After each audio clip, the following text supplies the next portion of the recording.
three things that I never sleep well without.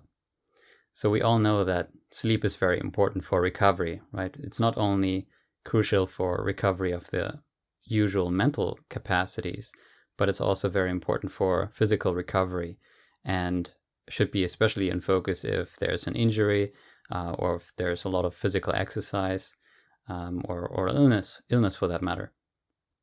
So I personally aim to sleep around 8 to 9 hours each night on average. So that can mean that on some nights I may only sleep like 7 hours, but on other nights I may, because of intense exercise or I maybe was sleep deprived from before, I may sleep up to like 11 hours. So that varies a lot. But I think it's not only the length, the duration of raw sleep that you get, but also the kind of depth that can be achieved, right? So let's talk about the first thing. So the first thing that I really never sleep without is an eye mask. So a handy little thing, it doesn't cost much, and it's really there to block out all the ambient light from your eyesight, right? So they come in all kinds of different shapes and sizes, and it's really up to you to find the right one. It's really only important that it blocks all the ambient light, ideally like 100%, and is comfortable all through the night, right? So why is it important? Well, obviously the human is very sensitive to light when it comes to sleep, right?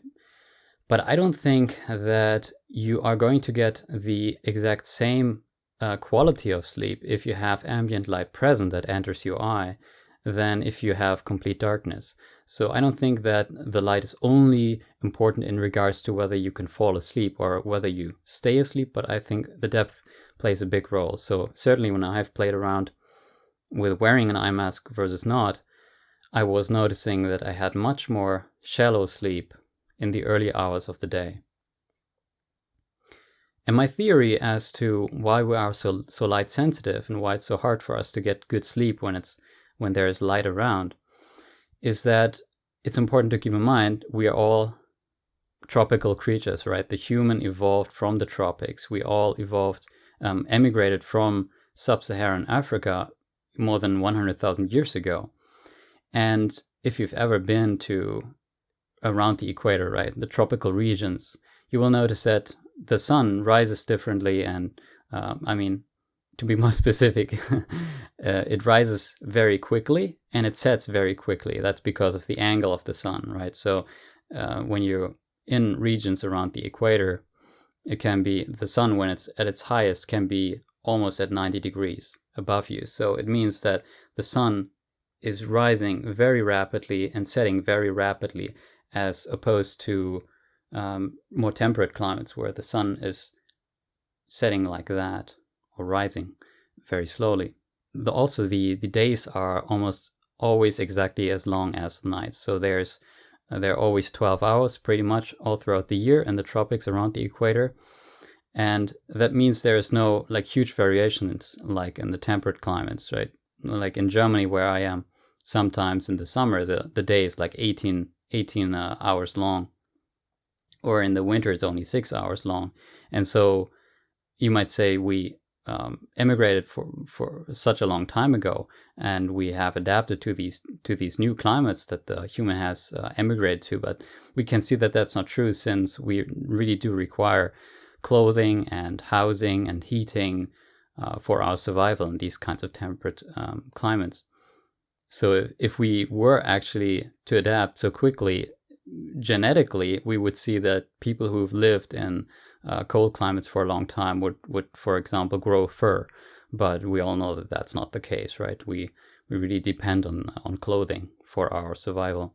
And so in the natural environment, the human would consistently get 12 hours of rest, right? And we wouldn't have obviously eye masks, so there would be ambient light from time to time, right? From the moon, for example. But since 12 hours is such a long time to get like at least 8 hours of sleep, right? It's not a problem to be awake during the night for 1 or 2 hours if there is some disruption or whatever, right? Now, the second thing I really never sleep without is earplugs. And these are my favorites. These are made by Moldex, and these are foam earplugs. And I've tried all kinds of different earplugs. There are silicone earplugs, wax-based earplugs, and rubber-based earplugs. But I really found that these foam-based earplugs work the best.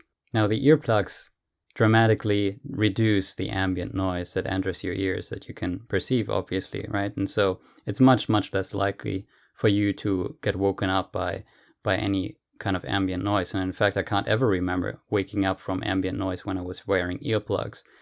But I certainly do remember that when I wasn't wearing earplugs, it was very easy for me to wake up from a sudden clonk or whatever, right? So, and if we take this naturalistic approach that we took with the eye mask, I mean, obviously earplugs aren't growing on trees, so why is that important? Well, as I said before, in the tropics, when we have consistent 12 hours of darkness, it's not a problem if we get woken up every once in a while. But the earplugs really help in making the sleep more efficient. We can reduce the time that it takes for us to fall asleep. We can reduce the need for sleep by increasing its depth, and that's really what I'm talking about, right?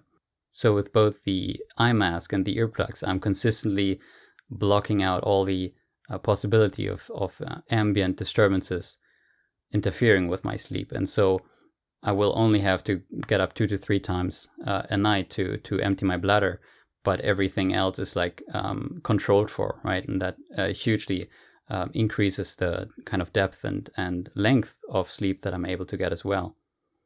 Now, the third item that I would like to share is probably something that you didn't see coming, but it's a clean conscience, right? So a clean conscience means your subconscious mind isn't bothered by anything severe, right? So the conscience will pay attention to your actions that you take during the day or throughout your life. And since it's subconscious, you can't really control the kind of voice that your conscience has.